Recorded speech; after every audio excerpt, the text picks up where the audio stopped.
এবং CAVA president থাকবেন নিজে, তার নাম মোহাম্মদ লতি।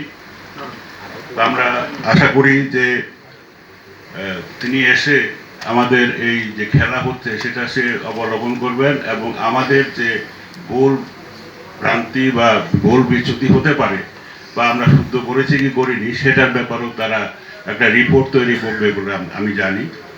অতএব আমরা একটু থাকবো, মানে সচেষ্ট থাকবো যাতে আসলে আমরা কর্মকাণ্ডগুলো ভালো মতো করতে পারি।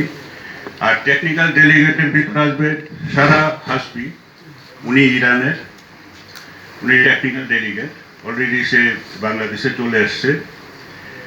রেফারি ডেলিগেট আসতেছেন আহমেদ সেলিম মালদ্বীপ থেকে। ভিআইএস ডেলিগেট আসতেছেন আব্দুল ফারাদ মালদ্বীপ।